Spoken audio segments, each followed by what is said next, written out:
जजेस की कमेटी के लिए, जो चीफ जस्टिस की तैनाती के लिए जो पार्लिमानी कमेटी है, उसका इजलास एक तो हो चुका है, उसको मुलतवी किया गया 8:30 बजे तक, और 8:30 बजे हमारे प्रोग्राम के दौरान ही उम्मीद है कि शायद वो इजलास अगर शुरू हो जाए तो आज रात 12 बजे से पहले फैसला आ जाएगा कि किसको चीफ जस्टिस ऑफ पाकिस्तान तैनात किया जा रहा है। मेन प्रोग्राम का फोकस हम इसी के ऊपर रखेंगे, लेकिन मखसूस नशिस्तों का फ़ैसला वो बड़ा ही एक अहम और कलीदी किरदार अदा करता है सारे इस पूरे अमल के अंदर, जिसकी बुनियाद रखी गई थी 8 फरवरी के इंतखाबात से पहले एक ऐसे फ़ैसले में जिसे पाकिस्तान तहरीक इंसाफ से बल्ले का निशान ले लिया गया। फिर उनको इलेक्शन कमीशन ऑफ पाकिस्तान ने कह दिया कि ये सियासी जमात ही नहीं है। फिर उनके जितने कैंडिडेट्स थे उनको इंडिपेंडेंट डिक्लेयर कर दिया, जिसे बाद में सुप्रीम कोर्ट ने कहा उस फैसले की गलत इंटरप्रटेशन की गई थी इलेक्शन कमीशन की जानिब से। और ये सारा कुछ होता रहा उस अरसे में। इलेक्शन कमीशन की इस्लाह करने के लिए सुप्रीम कोर्ट ऑफ पाकिस्तान ने कुछ किया भी नहीं। फिर 13 रुकनी बेंच में से 8 की अक्सरियत ने कहा कि नहीं, ये सारी नशिस्तें PTI की हैं, मखसूस नशिस्तें इन्हीं को मिलनी चाहिए। उसके ऊपर जो इख्तलाफी नोट आते हैं वो बड़े इंटरेस्टिंग हैं। आज चीफ जस्टिस ऑफ पाकिस्तान काजी फ़ायज़ ईसा साहब ने उसके ऊपर इख्तलाफी नोट जारी किया है, लेकिन उनका इख्तलाफी नोट 12 जुलाई के फ़ैसले के ऊपर 12 जुलाई के उस फैसले से रिलेट करने से ज़्यादा जो 8 रुकनी अक्सरियती बेंच ने 2 एक्सप्लेनेटरी नोट जारी किए हैं उसके ऊपर, वो एक्सप्लेनेटरी नोट्स को भी डिस्कस कर रहा है। तो आजकल जजेस के जो इख्तलाफी नोट हैं वो एक दूसरे को जवाब देने के ज़्यादा काम आ रहे हैं, बजाय इसके कि वो फैसले से इख्तलाफात की हद तक अपने आप को महदूद रखें। लगता यह है कि एक जज को दूसरे जज को जवाब देने के लिए अपने फ़ैसले के अंदर अपनी ऑब्जर्वेशंस के ज़रिए उसको रिस्पॉन्ड कर रहे हैं।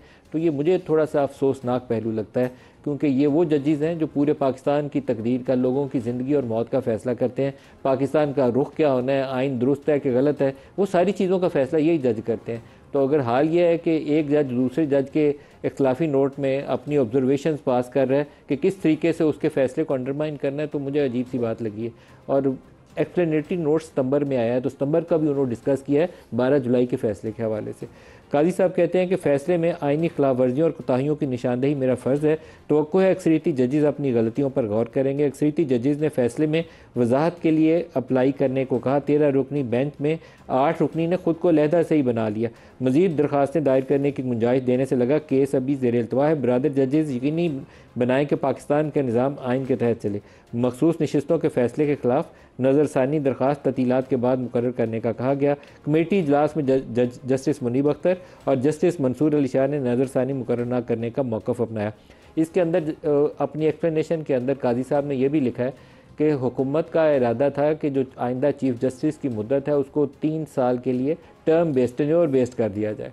और उन्होंने 5 जो जज इसके अंदर आ सकते थे, 5 सीनियर मोस्ट बशमूल काजी साहब, उन्होंने तजवीज़ पेश की कि वो इस बेंच का हिस्सा ही ना बने। वो जो 13 रुकनी कोर्ट बनी थी कि वो उसका हिस्सा ही ना बने, लेकिन बाकी 2 सीनियर मोस्ट जजेस ने उससे इख्तलाफ किया। फिर एक पैरा नंबर 20 के अंदर जाके वो उस फैसले का भी हवाला करते हैं जहाँ जनरल बाजवा की एक्सटेंशन जो इमरान खान के दौरे हुकूमत में हुई थी, केस सुप्रीम कोर्ट के सामने आया। फिर उनसे पूछा गया खोसा साहब ने कि बताइए आइन की किस शिक के नीचे आपने ये फ़ैसला किया।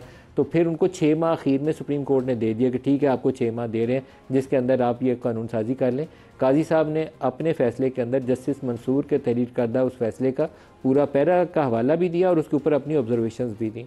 आज प्रोग्राम में जो अपने शुरा है उसमें सुप्रीम कोर्ट की इस नई आइनी तरमीम के बाद कितनी इस्लाह होगी, कितनी बेहतरी आएगी, पाकिस्तान का निज़ाम कितना बेहतर होगा, और चीफ जस्टिस ऑफ पाकिस्तान उसके ऊपर जो PTI के कंसर्न्स हैं कि शायद मंसूर अली शाह साहब को हटा के या अफरीदी साहब को लगाने की हुकूमत की जो कोशिश है, उनको लगता है कि शायद उनके मफादात के ख़िलाफ़ हुकूमत कोई काम करने जा रही है, इसलिए वो कमेटी में बैठ नहीं रहे। उसका पाकिस्तानी सियासत और पाकिस्तान के दाखिली हालात के ऊपर क्या असर पड़ सकता है। हमारे साथ आज प्रोग्राम में शुरा होंगे फजल चौधरी साहब PMLN से, नदीम अफजल चंद साहब पाकिस्तान पीपल्स पार्टी से, और सेनेटर ओन अब्बास भप्पी साहब पाकिस्तान तहरीक इंसाफ से। सबको खुश आमदीद कहता हूँ प्रोग्राम में।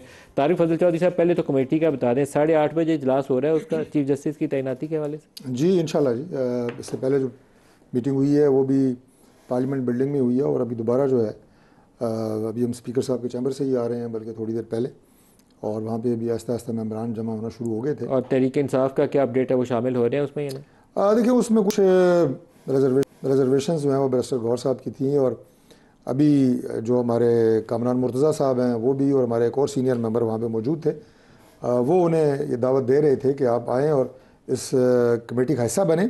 और ये बड़ा खुशाइन फ़ैसला है पाकिस्तान तहरीक इंसाफ का, चूँकि कल उनके एक मेंबर जो हैं बैरिस्टर उमैर नियाज़ी के साथ मैं एक प्रोग्राम में था, ये कल रात को, तो वो कह रहे थे जी कि शायद हम इस कमेटी का हिस्सा ना बने, लेकिन फिर साथ उन्होंने ये भी कहा कि ये मेरी एक ज़ाती राय है, पार्टी फैसला इसके बाद आना बैरिस्टर है। गौहर के क्या तहफ़्फ़ुज़ात हैं जो आपने कहा?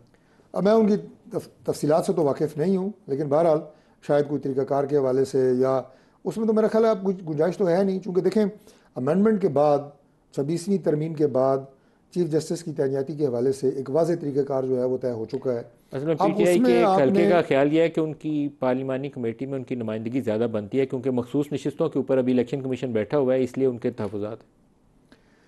चलें, ये अगर बात है तो दूसरी तरफ भी आपको टाइम कंस्ट्रेंट है ना, आपने जो फैसला है ये जल्द अज जल्द करना है, क्योंकि चीफ जस्टिस साहब की रिटायरमेंट जो है वो करीब है और उसके बीच में जो स्पैन रह गया है, विद इन दिस स्पैन ये सारी कार्रवाई आज होनी 12 है। बजे तक ही करना है ना, इसके बाद तो लास्ट वो मैंडेटरी पीरियड शुरू हो जाता है। एग्जैक्टली। नदीम अफजल चंद साहब, इस फैसले के ऊपर 25 अक्टूबर के ऊपर इतना ज़ोर था कि 25 अक्टूबर गुजर गई तो पता नहीं क्या हो जाएगा, पाकिस्तान में लोगों को रोटी मिलना बंद हो जाएगी। अब 25 अक्टूबर से पहले आईनी तरमीम तो आ गई, अब क्या होगा? कल से हालात बहुत अच्छे हो जाएंगे। देखिए जी, जी मलिक साहब, अगर इस मुल्क का आप मसाइल की लिस्ट बनाएं ना जी, कि मुल्क के कौन कौन से मेन मसाइल हैं, तो निज़ाम अदल एक बड़ा मेन मसला है, और सिविल जजेस से लेकर सुप्रीम कोर्ट तक। लेकिन जितने जज आजकल सुप्रीम कोर्ट में मेजॉरिटी हाई कोर्ट के जस्टिस, चीफ जस्टिस भी रह चुके हैं, बदकिस्मती से किसी ने भी कोई रिफॉर्म्स इस लेवल पे नहीं की कि लोगों को आम नज़र आए कि फ़लाँ चीफ जस्टिस ने बड़ी रिफॉर्म्स की हैं और वो लोगों को ऐसा इंसाफ नीचे मिलना शुरू हो गया। चंद साहब, इस वक्त तो रिफॉर्म से ज़्यादा मैच ये था कि काजी साहब को चीफ जस्टिस रखना है आईनी अदालत का, नीचे मंसूर अली शाह साहब को कैसे आगे पीछे करना है या किसको लगाना है? मैं आपके सवाल की तरफ ही आ रहा हूँ। अब देखें जी, निज़ाम अदल को छेड़ना पीपल पार्टी का तो पहले दिन से मैनिफेस्टो में है, हर दौर में, कि हमने जुडिशल रिफॉर्म्स करनी है, जुडिशल रिफॉर्म्स करनी है। उसमें सबसे मेन मसला बनाया गया कि यहाँ पे कॉन्स्टिट्यूशनल कोर्ट्स के हवाले से फिर बिलावल साहब ने लीड ली, फिर उसमें इवन जाके फिर बेंच पे जाके कंप्रोमाइज, गिव एंड टेक ही होता है सियासत में। कोई आप एक पॉइंट पे खड़े नहीं रह सकते, वो हट दरबी होती है। पार्लियामेंट जमहूरियत में फ्लेक्सिबिलिटी बड़ी ज़रूरी है, और हमने कोशिश की मौलाना फजल रहमान को, पीटीआई को, नून लीग की हुकूमत में बाकी इत्तेहादियों को साथ लेके तो हो गया। अब अगर आप कहेंगे जी कोई पर्सन स्पेसिफिक एजेंडा था, तो सच्ची बात है, हमारी जो पार्टी के अंदर थोड़ी बहुत डिस्कशन हुई उस पर हमें तो ना मंसूर अली शाह पे कोई इख्तलाफ था, ना कोई किसी और पे, ना कोई पर्सन स्पेसिफिक एजेंडा था। जिस तरह मौलाना ने कहा कि अपोजिशन को अगर कोई एजेंडा पर्सन किसी को इख्तलाफ है तो या नून लीग या पीटीआई, क्योंकि जुडिशरी के बेनिफिशरी हिस्टोरिकली ये रहे, हम तो कभी बेनिफिशरी रहे नहीं, हमने कभी ये मखाने खाए ही नहीं जुडिशरी के। पीपल्स पार्टी आज तक बेनिफिशरी नहीं रही, पीपल्स पार्टी विक्टिम रही है, हमेशा इनका शिकार रही है। इफ्तिखार चौधरी के हाथों तो आपको बहुत इफ्तिखार चौधरी शिकार, साकब निसार, नसीम हसन शाह, भुट्टो साहब की फांसी से शुरू हो जाए ना, बीबी की असम्बलियाँ डिज़ाल्व हुई, बीबी को किस तरह निकाला गया, बीबी के केसेस, हम एक लंबी लिस्ट है। अभी वाला सवाल फिर अधूरा रह गया। नहीं, हिस्ट्री लोगों को बताना जरूरी है। वो तो सही है, वो तो नहीं, लोगों को बताना जरूरी है, क्योंकि एक इंप्रेशन ये बनाया जा रहा है कि शायद पीपल्स पार्टी ने तो इसको पीपल पार्टी का कोई कयूम नहीं था, लेकिन जिस तरीके से पीपल पार्टी का कोई साकब निसार आज तक नहीं बना। लेकिन इफ्तिखार चौधरी, आप देखें ना, जो इफ्तिखार हमने जुडिशरी की रेस्टोरेशन ऑफ जुडिशरी की मैंने खुद डंडे खाए, मारे खाई, और इवन मेरी फैमिली ने बड़ा कुछ भुगता है, उसको सिर्फ नोटिस दिया था। एक इफ्तिखार चौधरी की बेनिफिशियरी सिर्फ नून लीग थी, बाकी सब नहीं उसको भुगता पूरे पाकिस्तान। नहीं, बड़े बड़े बेनिफिशियरी रहे हैं, बड़े बड़े वकला रहे हैं जो अरबपति बन गए हैं, उनके सिर्फ नून लीग नहीं। 3 सीनियर मोस्ट जजेस हैं, मंसूर अली शाह, मुनीब अख्तर और याहिया अफरीदी साहब। तीनों बड़े काबिल हैं। मैं उनका आज पढ़ रहा था, कैम्ब्रिज से पढ़े हुए हैं, पता नहीं प्रिंसटन यूनिवर्सिटी से पढ़े हुए हैं, एच ई सोनियन है, बड़े काबिल जजेस हैं। तो मसला क्या है उसमें, हम फेवरेट्स क्यों ढूंढ रहे हैं? अब कमेटी में है मामला, मैं इसके ऊपर ज़्यादा कमेंट्स नहीं कर सकता क्योंकि इस वक्त सेशन जारी है। तो अगर आपके प्रोग्राम में मैं बैठ के कमेंट्स करूं तो मेरे ख्याल में मुनासिब नहीं है। ज़ाती तौर पर आपको मंसूर अली शाह साहब से तो कोई तहफ़्फ़ुज़ात नहीं? मुझे कोई तहफ़्फ़ुज़ात, मैं मंसूर अली शाह साहब अच्छे इंसान हैं सारे, मैं उनको जानता हूँ, बाकियों को मैं जानता नहीं हूँ। मंसूर अली शाह अच्छे आदमी। अच्छा, आपकी जमात उनको वोट करेगी? मुझे कोई पता नहीं, सच्ची बात है, मैं झूठ नहीं बोलूँगा, कोई पता नहीं। अभी पार्टी के अंदर, कमेटी के अंदर क्या माहौल बनता है, ये अब कमेटी मेंबरान पे डिपेंड करता है कि उनके सामने क्या क्या चीज़ें आई हैं।